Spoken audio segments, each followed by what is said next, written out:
Hello, everybody, and thank you for tuning in to the Liberty Report. With me today is Daniel McAdams, our co-host. Daniel, good to see you. How are you this morning, Dr. Paul? Doing fine, doing fine. I think we'll follow up and talk about our favorite Secretary of State today, a little bit about, Pompeo, but not directly in as much as we did yesterday. It seems like there were a lot of people interested in what Pompeo had to say. Yeah, sure did well. I'll tell you what. That is something, not that we should be surprised, but to find out that it's literally policy and they're taught lie, cheat, and steal, that's beyond it. You'd think they'd have enough common sense to not brag about it. But anyway, secrets. hopefully a few people wake up from it. But today I want to talk a little bit about the announcement about Kim and Putin getting together, a summit. But it also brings to mind immediately, well, he's talking to us. Is he talking to both? Well, he used to be talking to us. And there was some progress. It seemed like Trump was actually pretty sincere, and it was moving along, and they were getting along. Trump didn't call him as many names. All of a sudden, he's my friend. He's a nice guy. And all of a sudden, it changed. And as we reported before, it was when Bolton showed up at the conference and changed the whole thing and said no way. And they would not proceed. It's been put on hold. North Korea has gone back not to manufacturing nuclear weapons or anything, but to build some weapons, which most countries do. And the big hang-up before was that Trump said, oh, well, we can't do it, or at least the neocons' position was, we can't do it because you said, or we said, you had to get rid of all your nukes. And of course, there was some disagreement on who said what when. But the door was not slammed, but it was closing because it was put into our ballpark to respond, and we refused to respond, even though Kim had expressed himself. We wanted to continue this, but it looks like that's ended, so he's turned elsewhere. And if you look at things geopolitically, the world is changing. I think we're losing power and influence, and there's others gathering together to fill the void. And I think we're seeing Kim, who I think honestly thought that he could gain some advantages by being more reasonable with us. My suspicion is he probably wants to be a communist like the Chinese and see some growth in the economy. So we expected that to happen, but then Kim just gave up to it, and this is the result: summit. And there was a grand reception there. He's in Vladivostok right now. And there will be this. He wants to talk about bilateral agreements with Russia, but which is going to include China. So since China and Russia is getting along a little bit better than they did in the old days, this sort of fits into the mold of the people who want to build giant highways into Europe and have alternatives to the currency and making sure that Iran gets to sell oil once again without so much trouble with the United States. So I think that there's a major realignment going, and I suspect this at least is symbolic of it. You say, North Korea, they don't amount to much, and matter of fact, but I keep thinking and hoping that if it did work, it would bring North and South together. So if there is a real opening here for them to become more important with Russia, it may involve a unified Korea, for all we know. Yeah, certainly. And you're right. The U.S. is losing influence. And it's incredible to see. But it's the neocons who are hastening this process. They're accelerating the process of our losing influence. And one of the reasons is really it's a crisis in our foreign policy. Nobody believes they can do a deal with the U.S. anymore. They don't believe that the U.S. will live up to its agreements, which it doesn't. It didn't live up to its Iran agreements, as you pointed out earlier. And there was an understanding between Kim and Trump at their last meeting that this is an incremental process, that the U.S. and North Korea will have kind of a, you do this move and we do this move. Shut down this military base and we'll give you a little bit of sanctions relief. And this is how it was supposed to go. And what blew up the summit in February was, as you say, Bolton, who wasn't even supposed to be there. He showed up. He handed Trump a piece of paper to hand to Kim, and that paper that he handed to Kim had 3 demands: all access to North Korea by U.S. inspectors, a halt to all activities related to chemical, biological, or nuclear weapons, and transfer of all nuclear materials to the U.S. In other words, the Libya scenario. And that's what Bolton had said last year when Kim and Trump met last time. He talked about the Libya scenario and it blew everything out of the water. So he actually presented to them the Libya scenario and said, you do all of this stuff and maybe we'll give you some sanctions relief. Of course, Kim's going to walk away, and he's going to walk away thinking, these guys aren't serious. So no wonder he goes to visit with Putin. You know, it's sort of scary to think that that piece of paper had any significance. Like, you know, wouldn't an individual think they'll be thinking this through and know exactly what it is, and he doesn't have a piece of paper? And it's sort of like, we've just got the instructions from higher up. You know, the Neocon boss has sent it, or we want to remind you, these are the 3 things that you have to do. And of course, that's when things change.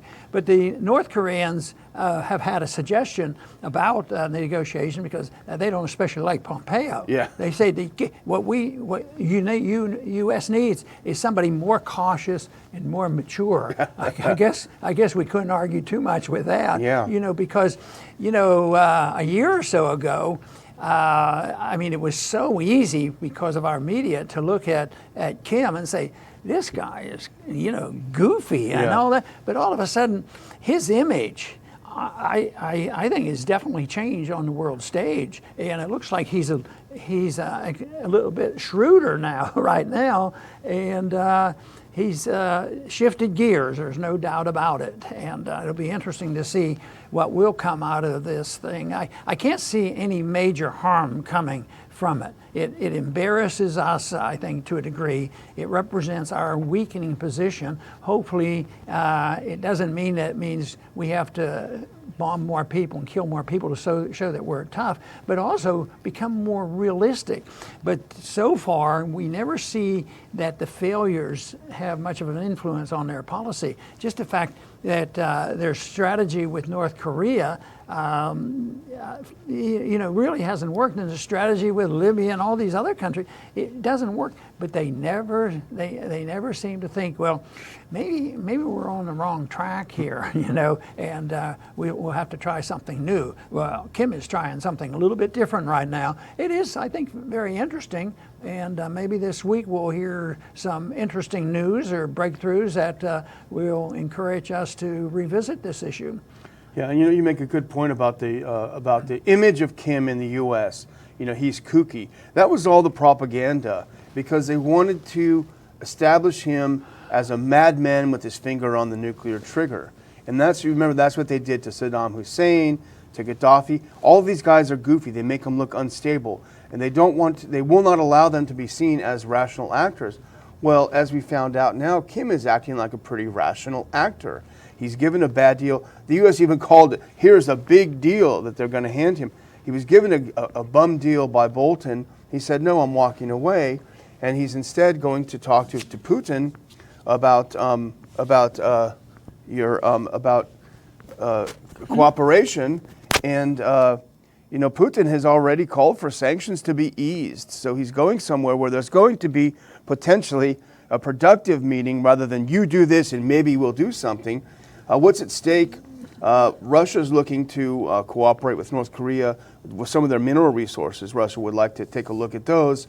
The North Koreans, they need electricity supplies and they need help modernizing their infrastructure. So again, where the U.S. foreign policy consists of us telling people to do something or else, other countries like Russia are becoming bigger players on the scene because they're doing deals. There's both sides benefit from this trade. You would think that we should not be so insecure that we couldn't continue a suspension of the war games. But we're back doing it again, just to be in their face. And, still sending our naval vessels over into the China Sea. And unfortunately, there are too many still in this country that claim that, you know, if we don't do it, they're going to invade us and take us over and all this thing. Well, I have concerns about the direction of our country, but I think some of it is self-made. That some of our loss of liberty didn't come from the North Koreans or even the Russians. Our threats come from our reaction and overreaction, whether it's militarily or making us more vulnerable in areas like this, but also, you know, financially. It just seems like the American people suffer the consequences too often, even in the area of civil liberties. You know, it is supposed to be our job to go over and we're told we have to go over there to protect our Constitution and our liberties. and think about it, who's a threat to our Constitution and our liberties? It suggests very strongly that we're our own worst enemies when it comes to protecting liberty. And you know, you look at what the U.S. is doing versus what Russia's doing, and how foolish our diplomacy is. How much better would it be if we didn't have these sanctions? U.S. companies could go over to North Korea and start participating in the upgrading of their infrastructure, start trading. How many jobs would that be for Americans? Instead, we're seeing the Chinese and the Russians are rebuilding Syria. They're also heavily involved in doing deals in Venezuela, in Iraq even. So everywhere, other countries are benefiting from these economic ties. Well, the only thing we can do is saber rattle and threaten other countries. It's really a damage to our own economy. Do you think maybe we should suggest a follow-up call from the president to Jimmy Carter? Yeah. and go over that issue once again? Maybe we're spending our money in the wrong place, and maybe we should be worried about China and others surpassing us. But you know, the other thing that comes up is the geography. You know, the Middle East was a long way off, and we had to go there. And Syria, for instance, if you were talking just about geography and what was actually going on there, Russia had a greater interest, long-term interest in Syria than we did. Mm-hmm. But in this case, you know, we're talking about a small country, North Korea, a small area, but they're literally linked, you know, to Russia. Yeah. Kim got on his train. He went from North Korea right into Russia. Yeah. So it is something that you know, encourages them to work things out, and that they have more of a justification for it than we have. Why do we have to go so far away? Besides, you know, just think of all the pollution that we create by burning up all that oil. You know? Global warming. Yeah. Well, this is, you know, the first meeting between Kim and Putin, the first ever meeting. The last time a North Korean leader was in Russia was back in 2011, and that was Kim's father, Kim Jong-il. So this, you know, this could be a really significant opening, and he might find that he can actually do some deals. And it's not to praise, you know, Russia's diplomacy; it's to condemn the neocons and their isolationism. I mean, that we can't call it anything else than that. They're isolating the U.S. from the rest of the world. Yes, and guess who gets blamed for isolationism? We do. We get the blame, and libertarianism gets the blame, and it makes no sense whatsoever. These neocons are the protectionists. Who's putting on the tariffs? Who's putting on the sanctions? Who's interfering with trade and travel and all these things? And yet they're called people who are fighting for free trade and usually promoting internationalism in a negative fashion. Actually, that issue in itself, sometimes I've split some of the libertarians because there's a general principle that yes, we like more trade. And some leaning libertarians would be impressed with, well, if we can get the tariffs down, that's what we have to do. But once they get into this tariff war, they're not going down, you know, and they're not following the Constitution. And it's a dictation. It's either the international organizations or it's a dictate from our president, you know, way over what was intended in the Constitution, because the Congress should be much more involved, and they should, you know, be emphasizing less tariffs or whatever they want to do. Yeah, absolutely. Well, I would just close by pointing out the obvious. The neocons are a cancer on the Trump presidency. I mean, it's an absolute disaster. They're destroying his presidency. I don't believe Trump is one of them, but I don't think he cares enough to tell them you're fired, which is what he should say. So we're going to drift along for a couple of years. We're going to get closer to war with Iran. Maybe we'll even have the war with Iran, which the neocons have wanted for a long time. The gang that can't shoot straight, the guys that are always wrong, the guys that should be laughed off of the international stage. And thankfully, Kim Jong-Un did a little bit of laugh. He said, I don't want to deal with Pompeo anymore. The guy's not serious. So hopefully other leaders will start doing this, because these people are not serious. And what's not funny about it is that all of our security is at stake. Very good, and I think that today is a better day than yesterday, because if we have an announcement from the neocons, whether it's Pompeo or Bolton or even Haspel, people will realize, even though many have already, they're going to realize, it's a policy. That is part of the system. That is their job. They learn how to do it. And, I've often thought about one of the corrections that we could make in our system, and even for all the politicians too. But when it comes to the judicial system and the prosecutors and all this, I think they should be, under oath. These people shouldn't be telling these lies in an official capacity, but that isn't the case. They get away with it, but the lies have built up to the point now where whatever happens here in the next week, 2 or month or so, we have to really question it. We have to look at what really is happening, look at the facts, rather than looking at the propaganda. And the one advantage that the opposition has, the neocons have, access to the media. And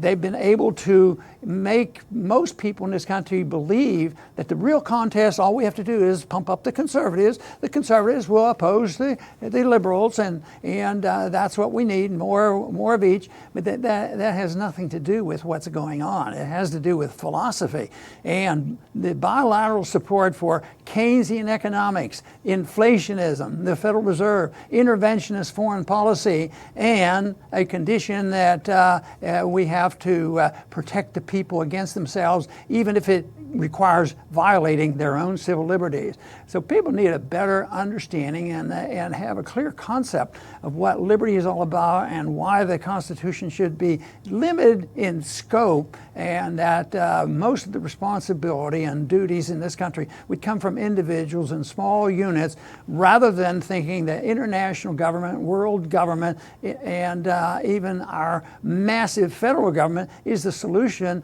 to making us a freer people and a safer people. So I think the answers are all around us. They've been available. They've been discussed for hundreds of years, if not longer. It's just that people get so tempted in getting taken care of in a free ride. So it's a tough job to campaign philosophically against those who promises free stuff. And that seems like what the campaign is all about this year, next year coming up. So the big question is you just stop and think, who's going to pay for this? Why are people buying into this and saying, oh yeah, free medical care, and on and on? So it's a tough fight, and the worse the conditions get, the more that people are going to demand more free stuff. Yes, we have to demand one thing: personal liberty and responsibility. And believe me, we would all be much better off for it, and the world would be better off for it, because that is the road to peace and prosperity. I want to thank everybody for tuning in today to the Liberty Report. Please come back soon.